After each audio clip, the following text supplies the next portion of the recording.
When people think of bodyweight training, many fix their mind on the idea of somebody doing hundreds of push-ups a day, often in an attempt to create the same effort we exert during weighted equivalent movements, which has led to fitness enthusiasts asking if you even can build muscle through calisthenics. Which, spoiler alert, you can, but there are things that calisthenics athletes in particular do get wrong when it comes to building muscle as a goal, leaving some bodyweight athletes to look like this and others to look like this. So today we're going to discuss what those mistakes are and what you need to do to understand how to build muscle with calisthenics. Let's get into it.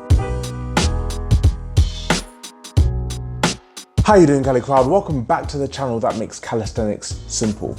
Wasting no time, ultimately there are essentially 4 things to consider if muscular hypertrophy is a goal of ours. Do these things right, and building muscle is simply a matter of time. But these things do become more difficult when operating under a calisthenics modality of training. Let's talk about the first one, which is to do with total volume. Building and subsequently maintaining muscle is a very onerous task, so for our bodies to do this, we have to present it with a stimulus to direct energy towards this goal.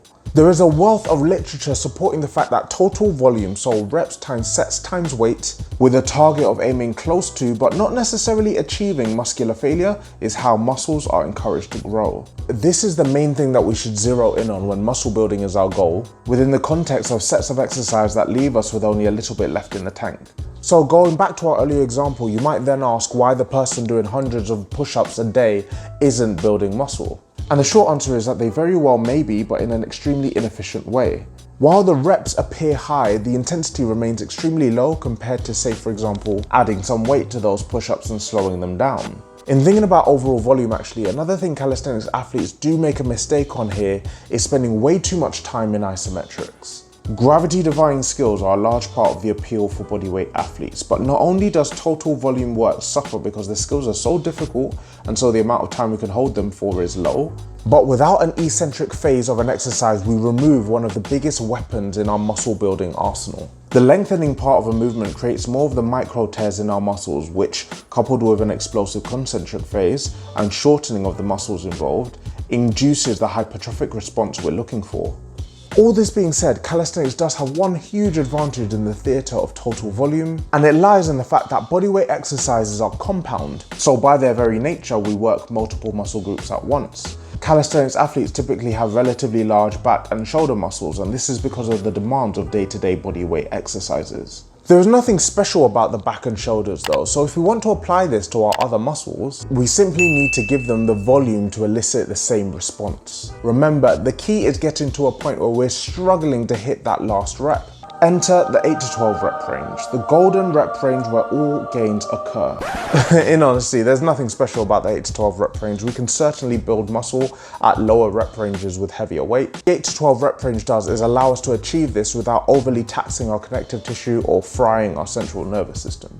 This goes for all form of resistance training, bodyweight or weights. So if you struggle to hit the 8 to 12 rep range of the bodyweight exercises that yield the most reward, then make them easier. And if you're looking to develop static skills, take both the muscle building and skill development goals by utilizing the dynamic versions of those skills. Alongside the total volume of our workouts, we need to be making them harder over time in order to stimulate our muscles to grow. This is the principle behind progressive overload.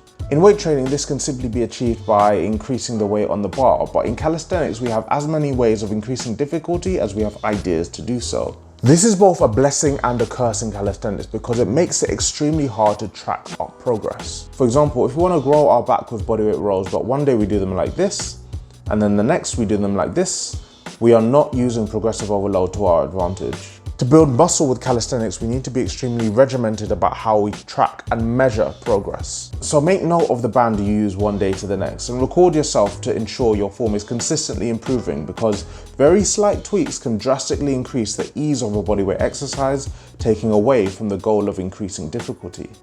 Nutrition also plays a bigger role in calisthenics than with typical resistance training because we are literally using our body as resistance. Increasing or decreasing weight based on what we eat can have severe implication on our ability to perform bodyweight exercises. The introduction of relative weight makes bodyweight bodybuilding even more challenging, considering we need to simultaneously ensure we are light enough to continue improving on our bodyweight exercise goals while ensuring we have sufficient muscle to work towards them in the first place. If we're underweight, this is relatively simple. By eating in a caloric surplus with sufficient protein intake, we can ensure that we're fueling our body to do the muscle building that we want to achieve.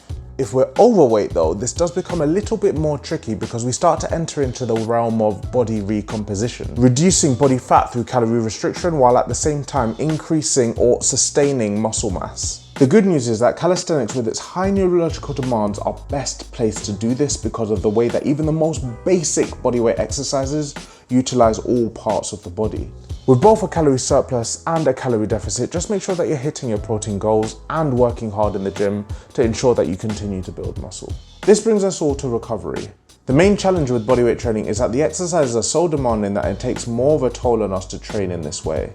This is where understanding our limits becomes a little bit more of a problem, especially when we have exciting goals that we want to achieve and aggressively go after them. Wrist, elbow and shoulder injuries run riot in the calisthenics community for this reason. But this should be tempered by the understanding that we only become better at what we can recover from, and the same goes for when it comes to building muscle too. Self-proclaimed hard gainers are more often than not doing too much work rather than too little.